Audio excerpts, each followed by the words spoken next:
Hi, it's Mr. Anderson, and this is AP Environmental Science Video 29. It's on air pollution. When we think of air pollution today, we think of cities like Beijing. I spent a week there, and I could never see the sun. In this picture, you can see before and after a rain, which has knocked a lot of those chemicals out of the atmosphere. And these chemicals have adverse health effects. And so we saw that in Western Europe. In London in 1952, they had the Great Smog. It was difficult to see, but thousands of people died, and that led to legislation. We had the same problems in North America. And so what is air pollution? It's not only chemicals in the atmosphere, but chemicals that have bad health effects. And since we're breathing it in, it's going to affect our lungs, our heart, and can lead to increased cancer risks. Where are these chemicals coming from? Well, they can be produced naturally. And so we have forest fires and volcanoes that can produce these pollutants.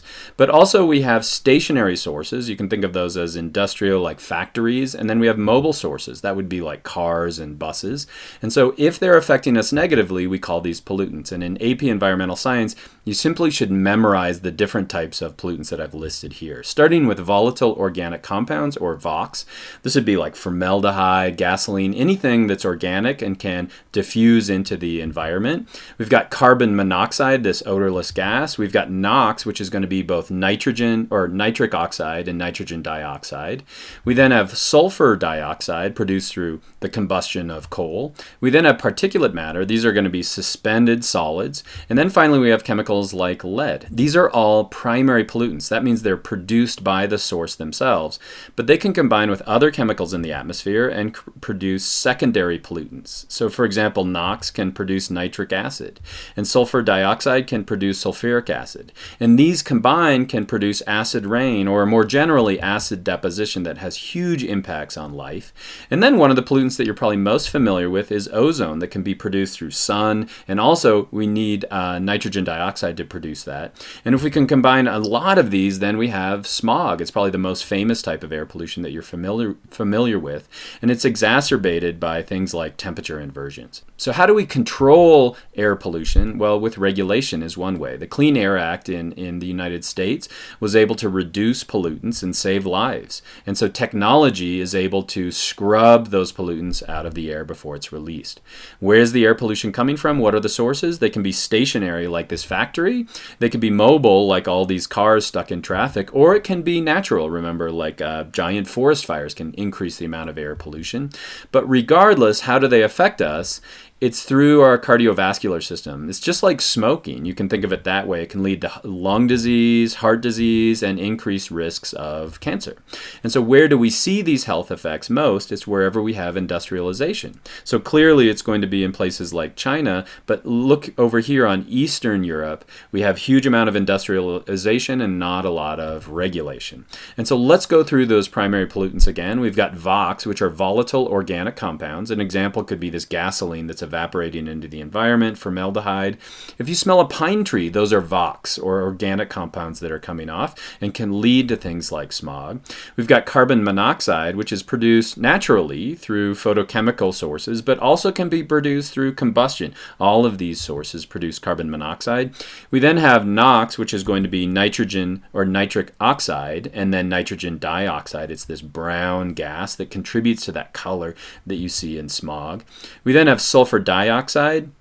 You've probably smelled that if you've ever been around a coal plant. And you can see here that in the US it's going to be restricted to the East Coast generally, because we're going to have more industrialization there.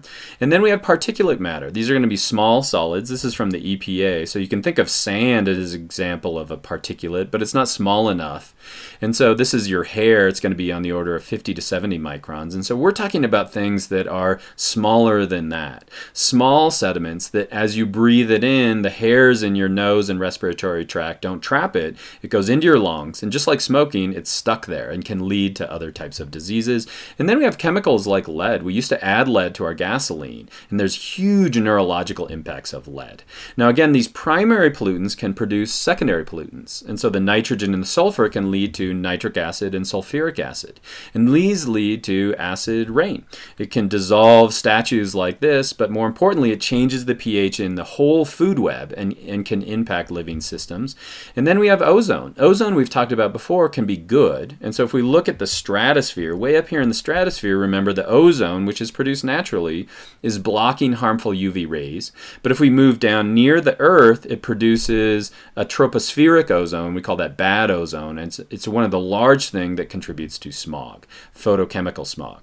And so photochemical smog, this is some in Mexico City, you can almost draw a line here and say the smog is below that line. Well, what you're looking at there is a temperature inversion. And so the heat is inverted. Let me show you what that looks like. And so if we have, in this environment, the sun is heating the Earth, and so we're going to have the air near the Earth warmer.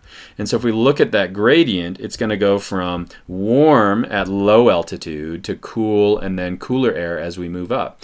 And this gradient is going to move a lot of those pollutants up and then away from that city or wherever they're produced. But sometimes due to currents or wind or just the geography of the city, you can get what's called an inversion. And so instead what we have is a layer of cooler air near the Earth. And so it's inverted. And so as we move up, it gets warmer and then it gets cooler after that. And so what you're doing is you're trapping all those pollutants near the surface of the Earth. They can't move up and they can't move away. And then we start to have chemical reactions going on. And so photochemical smog is caused by these three things: NOx, VOx, and the sun. And so if we look at that chemically, this is nitrogen dioxide. And if you have sunlight, what happens is that will break a free oxygen atom away. Now that free oxygen atom can then combine with atmospheric oxygen and it can produce this ozone.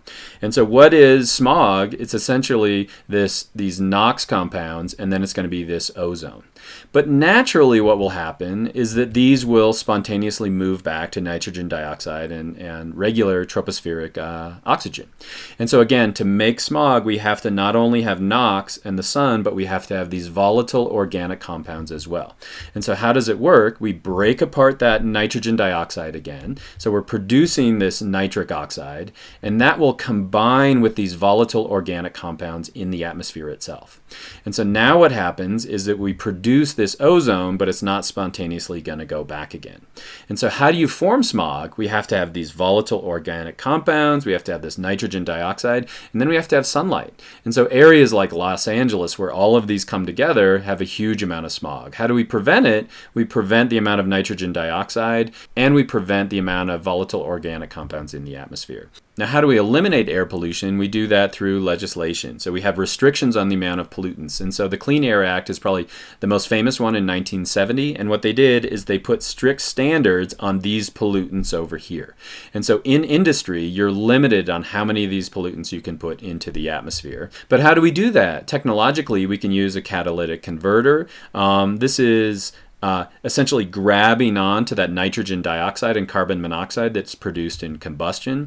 We can then use mechanical filters or electrostatic filters like this. They'll produce a gradient and it grabs onto some of these pollutants. We can scrub the air, and we can use wet scrubbers as well. So as the air goes in, the polluted air goes in, we have a mist eliminator. So there's water here, and that water will grab onto a lot of those chemicals. They'll move down into this packing material, and then the clean air is going to go out the other side. And so did you learn the following? Could you pause the video at this point and go through and fill it all out? Well, let me do that for you.